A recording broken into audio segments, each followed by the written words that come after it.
Top stories from parents who've ended up in the ER because of their stinky child. My son, age 8, had found my husband's set of Leatherman pliers. Oh no. He hid them in his pocket so he could play with them later. On a car ride home, he was sitting in the back seat by himself and was holding them in his lap trying to open the pliers. When I stopped at a stoplight, he accidentally pinched his scrotum through his shorts. Oh no! The poor child. Must have scared the hell out of the mother too. I mean, he must have screamed. I had some explaining to do at the ER. Luckily, he only had a bruised testicle. Yes, Mom, you will have some explaining to do. Your kid somehow got into the toolbox and pulled out a very dangerous tool and put himself in danger. We will want to know how it happened because from our perspective, the child is in danger at home. If the child is able to get into a toolbox to potentially pick up a dangerous tool to hurt himself, who's to say he won't get into something even more dangerous, like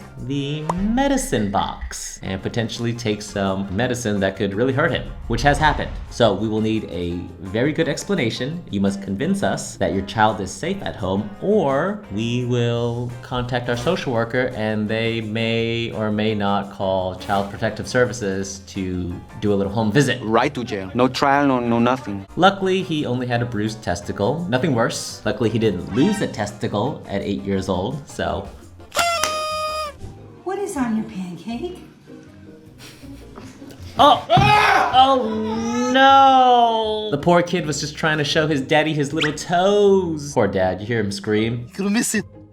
It's not the end of the world if your child falls off a chair. Should they have been in a booster seat or a child seat that could have strapped them down? Sure. These things happen. Your child at that age is pretty durable. The size of their heads are a lot bigger than the rest of their body for a reason, right? They have a built-in helmet. Of course, you should avoid any reason for your child to fall off a chair and hit their head. If your baby falls off the chair while eating, make sure your baby doesn't choke on the food that's in their mouth because they're gonna start crying and they could aspirate on the food. That's what happened to someone I know. Their baby was eating, they were standing on the chair, the baby falls off, baby starts crying, mom's freaking out trying to calm the baby down, while the baby starts choking on the food that's in their mouth because they were crying. If that happens, your baby will probably be going unresponsive and you will have to flip the baby over and start doing some back slaps to get that food dislodged from your baby's throat. When my daughter was 4, she stuck a popcorn kernel in her ear. Yes, children love to stick little things in their little face holes. I've had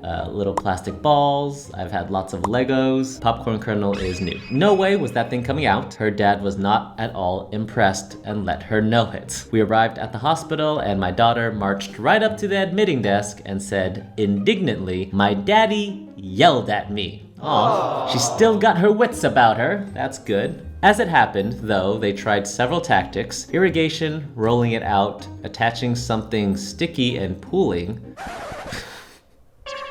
They couldn't extract the kernel at that small northern hospital. Ah, okay. I was like, what kind of hospital tries to stick something sticky and then pull out something that's in a child's ear? What you should have is a cat's extractor. And this is what we used at the hospitals I worked at. A cat's extractor is a syringe with a little straw at the end that has a balloon at the end of that straw, where if you push the syringe, air will pop that balloon up and then you could extract anything out of a child's nose, ears. Those are the two biggest places. I've seen it used. It's amazing. Whoever Katz is making so much money. So this is what they should have used, not a stick and pulley thing. The popcorn kernel was too well in her ear, so my husband had to drive the girl several hours south to a bigger hospital where they had a special claw tool specifically designed for this purpose. That doesn't sound like a cat's extractor, but sure, special claw tool.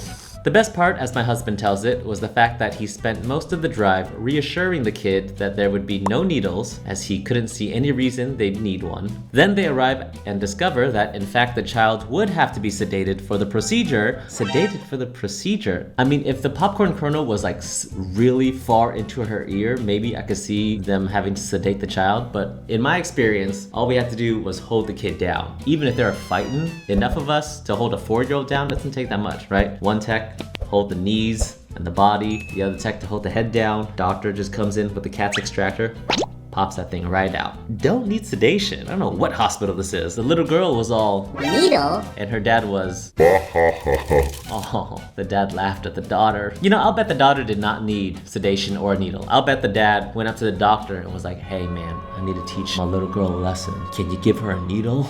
That was the last time she ever shoved anything in her ear. Ah, it worked. Hi.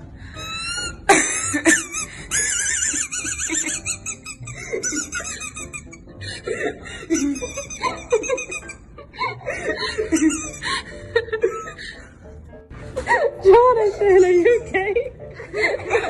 Oh my god. He's so happy now. He's not gonna be laughing when they have to take that thing out. Boy, for some reason or another, swallows the family dog toy. Oh no. The only way I see this toy coming out of this kid is surgery. The dog toy is not gonna digest in his stomach. They're gonna have to cut him open. Does he know that yet? He's acting like he don't know that yet. Parents, keep your kids, I guess keep your kids away from the dog toy? You can't do that. It's a dog toy. Oh my god. Kids are so stupid. How do you swallow a dog toy? 15-year-old male was brought into the ED in the middle of the night by his mother with a chief complaint of abdominal pain, rectal pain, distension, and constipation. Oh my god. Distension is when your belly is swollen, so it becomes really hard to push down on. It's not good. Nurses had some suspicions about what might be going on because the kid kept pacing and refused to sit down due to the increased pain during the entire time he spent in the waiting room. Okay, so kid is able to walk. He's in pain, but I guess walking around is a good sign. Their suspicions were confirmed when they scanned his belly to find an entire glass mason jar fully intact. Oh my god. Mom didn't know until they pulled up the image on the computer to review the results with them. I have no idea how he managed to get it up there without breaking the glass or any details about how they removed it, but something tells me this wasn't his first offense. Yes, it's probably not his first offense, and it probably won't be his last. In my experience, kids who like to put things up their butt won't stop. So parents, if you have a kid who starts doing something like this, the best thing to do is just probably buy them an actual sex toy with a flared base and let them safely pleasure themselves, you know, with something that won't get stuck up their rectum. Oh my god, there's a picture. Oh my gosh, there it is. Happens all the time. Getting it out is the tricky part. You really don't want that thing breaking inside of you. That can potentially be very dangerous. I mean, they're kids. You were like this at one point too. Can't judge them. What you can do is help them. Isn't that what they say? You can't stop kids from having sex. You can only teach them how to have safe sex. And that fully applies here too. Oh no. How'd you get in there? I don't know. Oh my All right, god. I want you to duck all the way down. The trash can. Duck all the way down. I'm gonna go all the way down. Come down here. Hi. Yep, keep going. Keep going. Okay, ready? Whoop.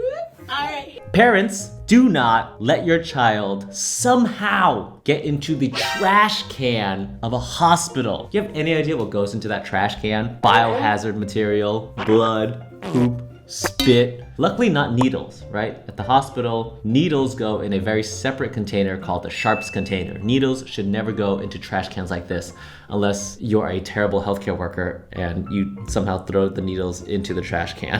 This is so bad. It's funny, but not great. Don't let your child go anywhere near a trash can at the hospital. I've seen parents who let their kids just roam free, crawling on the ground at the hospital. That's gross. Don't do that. We clean it as best we can, but do not trust any surface area of a hospital, especially the trash can and the floor. Once I had to give a baby boy a glycerin suppository so he could have a BM as he was constipated. BM means bowel movement. This kid came in because he was constipated. A glycerin suppository is a medication you stick in the rectum to help you poo.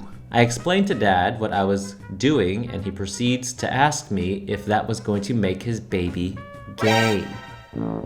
I cry because others are stupid and it makes me sad. You'd be surprised how often this happens. Hey, if you put that thing anywhere near my son's butthole, will that make him gay? You know, sometimes we have to put a rectal thermometer in the baby to check for a fever. And I so badly sometimes just want to be like, well, you know, there's a 1 in 3 chance. Parents, if your child ends up being gay, it is not because the hospital had to stick a glycerin suppository up their butt. Your child will be born gay. Yeah.